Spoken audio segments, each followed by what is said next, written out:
안녕하세요. 하루 필수 말씀 충전 하필 큐티 조정환입니다. 오늘 함께 나눌 하나님 말씀은 요한복음 9장 1절에서 12절까지 말씀입니다. 예수님께서 가시다가 날 때부터 눈먼 사람을 보시게 됩니다. 제자들이 예수님께 질문하기를 선생님, 이 사람이 눈먼 사람으로 태어난 것이 누구의 죄 때문입니까? 라고 이렇게 질문을 하고 있어요. 이 사람의 죄입니까? 부모의 죄입니까? 당시 사람들은 어떤 질병이 죄의 결과라고 그렇게 생각을 하는 경우가 굉장히 많았어요. 그렇기 때문에 죄 때문에 이 질병을 얻을 수밖에 없다라고 하는 인과관계가 성립이 되기 때문에 지금 이 질병의 이유를 죄에서 찾는 것은 당연했고, 그것이 이 사람의 죄인지 아니면 부모의 죄인지에 대해서 질문하는 것도 이제 당연히 논리적으로 성립하겠죠. 왜냐하면 태어날 때부터 눈이 멀어 있었기 때문에 그래요. 이 맹인의 상태가 지금 어떤지에 대해서 우리가 정확하게 알기는 어렵죠. 지금 표현이 되어지는 것은 날 때부터 눈먼 사람이기 때문에 이 안구가 있는 상태에서 눈이 먼 것인지 아니면은 지금 안구 자체가 없는 기형인지에 대해서도 우리가 알 수가 없어요. 어쨌든 지금 이 사람을 나중에 만나게 됐을 때 사람들이 이 사람이 누구인가 라고 질문할 정도였다는 것을 보면 이 사람이 안구가 있는데도 불구하고 눈먼 사람이 아니라 아예 기형적으로 안구 자체가 없는 상태였을 가능성도 충분히 상상을 해볼 수 있을 것 같아요. 이 사람의 죄라고 하는 것은 그 사람이 이제 태아 시절부터 죄를 지었다라고 하는 개념이 가능해지게 될 거고, 부모의 죄라고 하면은 이 죄가 왜 자녀에게까지 전가되는가에 대해서 질문을 할 수 있겠죠. 근데 예수님께서는 이 질문에 대답을 하시기를 이 사람이 죄를 지은 것도 아니고 그의 부모가 죄를 지은 것도 아니다라고 말씀하시면서 하나님께서 하시는 일들을 그에게서 드러내려고 하시는 것이다 라고 하는 이 목적에 대해서 이야기하고 계시는 걸 우리가 보게 돼요. 그러니까 인과관계를 통해서 이 죄의 결과 질병이 왔다라고 하는 것은 이 모든 고통에 대한 인과관계도 마찬가지로 생각하게 만든다는 거죠. 그런데 예수님께서는 이 인과관계를 뒤집으시면서 고통을 통해서도 하나님의 일이 드러날 수 있다라고 하는 사실을 보여주고 계세요. 그러니까 당시의 세계관을 완전히 뒤집어 엎는 것이고, 지금 우리에게도 이 개념이 좀 바뀌어야 할 필요가 있습니다. 하나님은 고통을 물론 이제 제어하시고 최후의 순간에는 고통을 아주 없애시는 제거하시는 일을 하시겠지만 지금 우리의 세계에서도 고통을 여전히 제어하시고 다스리고 계신다라고 하는 거예요. 심지어 여기에서 하나님의 일을, 하나님께서 하시는 일들을 드러내시기 위해서 예수님께서 그 고통을 직접 당하시죠. 그리고 그 고통 끝에 하나님께서 드러나게 하시는 그 일을 성취하시고 경험하게 하십니다. 그러니까 이 고통이 무조건 죄의 결과다라고 인식하고 있었던 그 당시의 사람들의 생각이 완전히 틀렸다라고 하는 것이 증명이 되는 거죠. 예수님께서는 이렇게 말씀하세요. 우리는 나를 보내신 분의 일을 낮 동안 해야 한다. 아무도 일할 수 없는 밤이 곧 온다라고 말씀하시면서 내가 세상에 있는 동안 나는 세상의 빛이다 라고 다시 한번 말씀하십니다. 우리는 이전에 8장에서 예수님께서 나는 세상의 빛이다 라고 선언하시는 것을 보았고, 그것이 이 초막절과 관련되어져 있다라고 하는 것도 함께 살펴봤었어요. 우리가 이 초막절에 있었던 일 중에 한 가지가 실로암 연못에서 물을 떠다가 이 제단에 붓는 행위가 있었다라고 하는 것을 함께 살펴봤었고, 또 이 초막절에 이 빛의 절기다라고 하는 그런 의미들을 우리가 함께 생각을 했었는데, 그런 의미에서 지금 예수님께서 이 맹인과 더불어서 이제 일어나는 이 일련의 대화들과 사건들을 통해서 예수님께서 어떻게 세상의 빛으로 오셨는가에 대해 보여주는 아주 분명하고 선명한 그림이다라고 하는 걸 생각을 해볼 수 있어요. 예수님께서는 지금 하나님의 보내심을 받으셔서 이 세상 가운데 빛으로 오셨죠. 그리고 이 빛으로 임하셔서 자신의 이 장막 가운데 사람들을 불러 모으시는 중입니다. 그러니까 지금 초막절은 끝나기는 했지만 빛과 생명으로 거하는 사람들, 그 말씀 안에 거하는 사람들에 대한 이야기가 지속되고 있다라고 생각을 해볼 수 있을 것 같아요. 여기에서 우리는이라고 하는 표현도 함께 생각을 해보게 되는데 나를 보내신 분의 일을 해야 된다라고 말씀하고 계시기 때문에 이 우리는 제자들과 함께하는 일이라는 걸 알 수가 있고 하나님의 일을 낮 동안 그러니까 예수님께서 지금 와 계시는 동안 해야 해요. 근데 아무도 일할 수 없는 밤이 곧 온다는 것은 그 빛이신 예수님께서 떠나시는 때가 있다라고 하는 거죠. 그것이 우리가 알고 있는 십자가의 상태일 겁니다. 이렇게 예수님께서 세상의 빛으로 오신 그때에 이 빛을 받아들이고 그 안에 거하는 사람들은 생명과 치유와 회복을 경험한다라고 하는 이야기를 우리가 이 본문에서 더 분명하고 선명하게 경험하는 거죠. 예수님께서 이 말씀을 하신 뒤에 땅에 침을 뱉어서 그것으로 진흙을 개어 그의 눈에 바르셨습니다.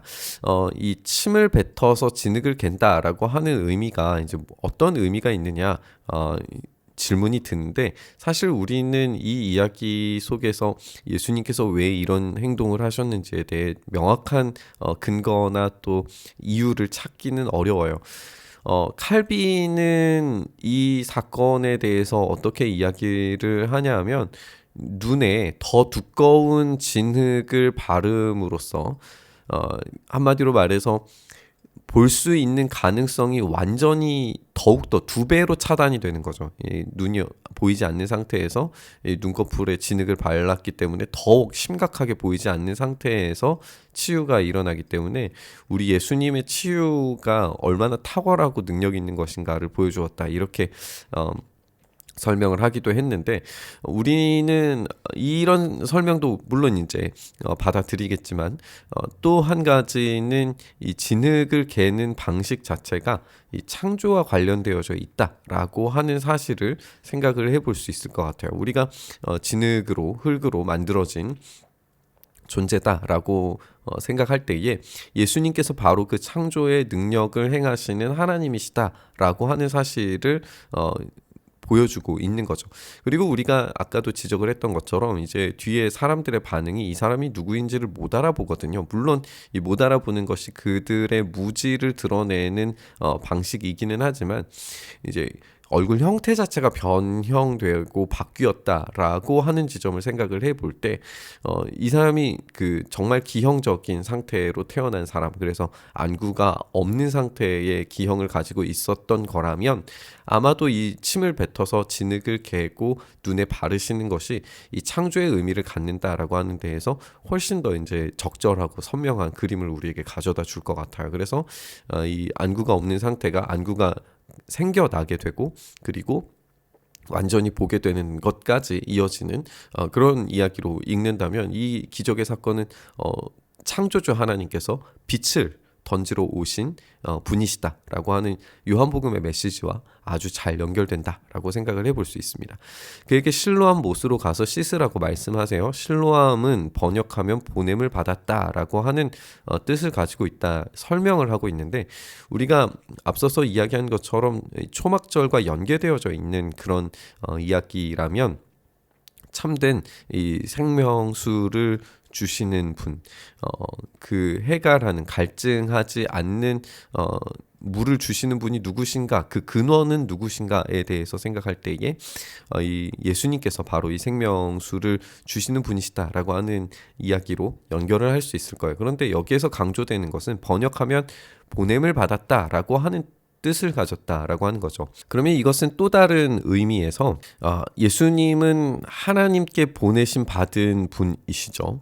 그래서 하나님께 보내심 받은 분으로서 예수님께서 이 맹인을 실로암 못으로 보내시죠. 이때에 예수님께서 하나님의 뜻을 이루시는 것처럼 이 맹인은 예수님이 명령하신 것을 그대로 따라함으로써 치유를 받게 됩니다. 그러니까 보냄 받으신 분에 대해서 그대로 모방하는 모습을 보여주는 거예요. 이 보냄을 받았다라고 하는 뜻에서. 그래서 실로암 못으로 가서 씻으라고 말씀하신 이 보내심 받은 것을 가서 그대로 행하고 눈이 밝아져서 돌아가게 되는 거예요. 그러니까 예수님의 하시는 일들을 그대로 따라함으로써 일이 하나님의 뜻이 성취가 되는 거죠. 그래서 이 보냄 받은 자들이 순종할 때 하나님의 뜻이 성취되는 것을 경험하게 되는 겁니다. 이것이 하나님의 뜻이 이루어지는 유일한 방식인 거예요. 보내심을 받은 자들이 순종할 때 그러면 하나님의 뜻이 성취된다. 이 원리는 우리에게도 동일하게 적용이 되어야 할 겁니다. 이웃 사람들과 그가 전에 거지인 것을 보아온 사람들이 말하기를 이 사람은 앉아서 구걸하던 사람 아니냐라고 말해요.